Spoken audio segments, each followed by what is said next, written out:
Wakil Perdana Menteri Qatar sekaligus Menteri Negara Urusan Pertahanan Qatar, Sheikh Saud bin Abdul Rahman bin Hasan bin Ali Al Thani, secara khusus menemui Presiden Prabowo Subianto di Istana Merdeka, Jakarta.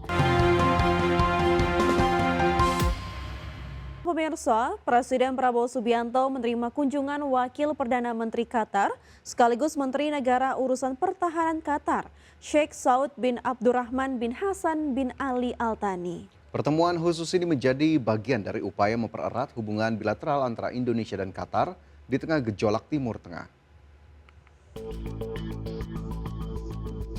Wakil Perdana Menteri Qatar sekaligus Menteri Negara Urusan Pertahanan Qatar, Sheikh Saud bin Abdul Rahman bin Hasan bin Ali Al Thani, secara khusus menemui Presiden Prabowo Subianto di Istana Merdeka, Jakarta. Dalam pertemuan ini, kedua pemimpin fokus mempererat hubungan bilateral antara Indonesia dan Qatar. Pertemuan bilateral ini sebagai forum untuk memperkuat komunikasi dan hubungan baik yang selama ini telah terjalin antara kedua negara. Secara khusus, Sheikh Saud menyampaikan pesan dari Emir Qatar yang menegaskan komitmen Indonesia untuk terus mempererat hubungan bilateral dengan Qatar. Selain itu, kedua pemimpin juga fokus membahas penguatan dan perluasan penandatanganan Memorandum of Understanding yang bertajuk Memorandum Saling Pengertian tentang Dialog Strategis antara pemerintah Indonesia dan pemerintah negara Qatar, di mana dialog strategis ini bertujuan mendorong kerjasama yang lebih intensif di berbagai bidang strategis, diantaranya isu internasional dan regional, pertahanan dan keamanan, kontra terorisme, ekonomi khususnya perdagangan dan investasi yang konstruktif dengan semangat saling berkontribusi terhadap kemakmuran kawasan. Jakarta, Tim Liputan IDX Channel. Indonesia telah meraih kesepakatan investasi dengan Perancis, di mana saat kunjungan kenegaraan Presiden Prabowo Subianto mencapai kerjasama sebesar 61,25 triliun rupiah dengan Presiden Emmanuel Macron.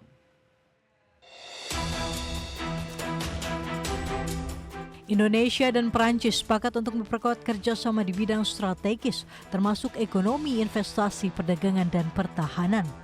Kerjasama yang dicapai Presiden Prabowo Subianto meraih kesepakatan investasi sebesar 61,25 triliun rupiah dengan pemerintahan Presiden Emmanuel Macron. Salah satu kerjasamanya menghasilkan peluncuran French Indonesia High Level Business Council yang mempertemukan para pemimpin dunia usaha kedua negara. Momentum terbentuknya Dewan Bisnis tersebut menghasilkan 4 kesepakatan komersial baru senilai 3,5 miliar dolar Amerika atau 61,25 triliun rupiah yang difokuskan pada sektor ketahanan energi, perdagangan, investasi, dan kerjasama pertahanan. Menteri Investasi dan Hilirisasi sekaligus Kepala BKPM Rosan Ruslani menyebutkan pembentukan Fresh Indonesia High Level Business Council menjadi tonggak penting dalam pererat kerjasama ekonomi antara Indonesia dan Perancis. Sebanyak 30 pemimpin perusahaan dan pelaku industri utama yang memiliki kapitalisasi pasar mencapai 1,3 triliun dolar Amerika Serikat siap bekerja sama menjadi mesin penggerak untuk mendorong investasi, perdagangan, dan kerjasama strategis yang memberikan manfaat nyata bagi kedua negara. Dewan bisnis ini dipimpin bersama oleh Chair French Indonesia Business Council, Medef International yang juga CEO Danone, Anthony de Saint-Exupéry, serta Ketua Umum Kadin Indonesia Anindya Bakri.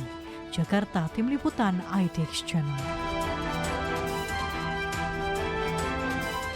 Ya, Chief Operating Officer Danantara Indonesia, Doni Auskaria memastikan PT Danantara Sumber Daya Indonesia akan beroperasi secara transparan dengan tata kelola yang baik. Menurut Doni, Danantara tidak ingin tujuan baik dari pembentukan PT DSI justru menimbulkan persoalan baru akibat tata kelola yang buruk. Maka dari itu PT DSI akan dikelola secara transparan dan dapat diawasi publik.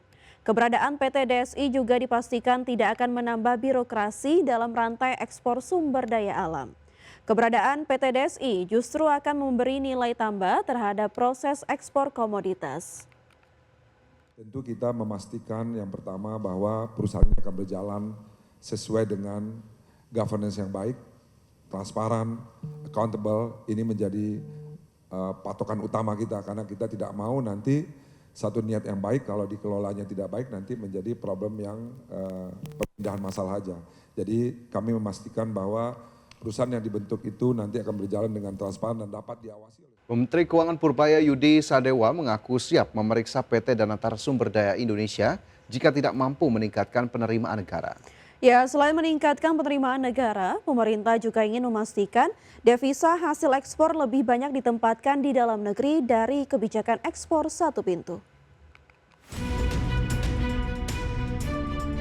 Menteri Keuangan Purbaya Yudisadewa mengaku siap memeriksa PT Danantara Sumber Daya Indonesia yang menjalankan skema ekspor satu pintu apabila tidak mampu meningkatkan penerimaan negara. Menurut Purbaya, filosofi dasar kebijakan ekspor satu pintu bukan untuk mengurangi kewajiban perpajakan eksportir, namun pemerintah berharap penerimaan negara justru meningkat karena transaksi ekspor menjadi lebih transparan dan mudah diawasi. Purbaya mengungkapkan, selama ini pemerintah menemukan indikasi adanya praktik manipulasi nilai ekspor yang berpotensi mengurangi penerimaan negara. Dengan seluruh ekspor komoditas strategis melewati satu pintu, ruang untuk praktik tersebut diharapkan semakin sempit. Terus untuk membentukkan DSI adalah apakah ada fasilitas pajaknya. Saya pikir ini kan biasa, hanya ekspornya masuk keluar melalui satu pintu. Semua pajak akan berlaku seperti biasa. Saya malah berharap nanti Pak Doni ngasih saya income lebih besar lagi. Karena penggelapan ekspor, under invoicing segala macam akan hilang. Jadi saya nggak akan motong pajak, malah saya dapat income lebih besar lagi. Nanti kalau nggak naik, ya saya periksa DSI-nya ada apa. Selain meningkatkan penerimaan negara, pemerintah juga ingin memastikan devisa hasil ekspor lebih banyak ditempatkan di dalam negeri. Jakarta, Tim Liputan, iDaction.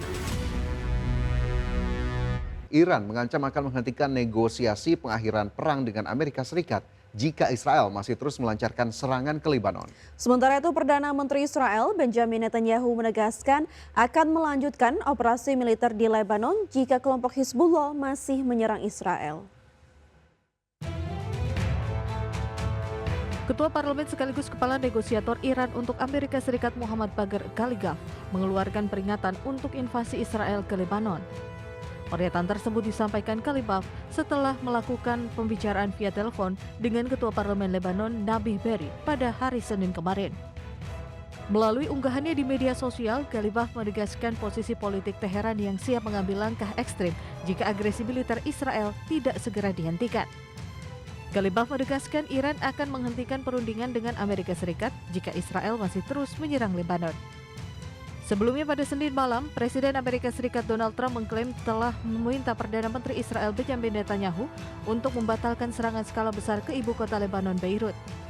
Sementara itu, Netanyahu justru mematahkan klaim sepihak Trump dengan memberikan gambaran situasi yang jauh berbeda, di mana meski mengkonfirmasi bahwa Israel bersedia menahan diri dari membombardir pusat kota Beirut selama Hizbullah menyetop serangan roketnya, Netanyahu memastikan operasi militer di wilayah selatan Lebanon tidak akan dihentikan. Berbagai sumber IDX Channel.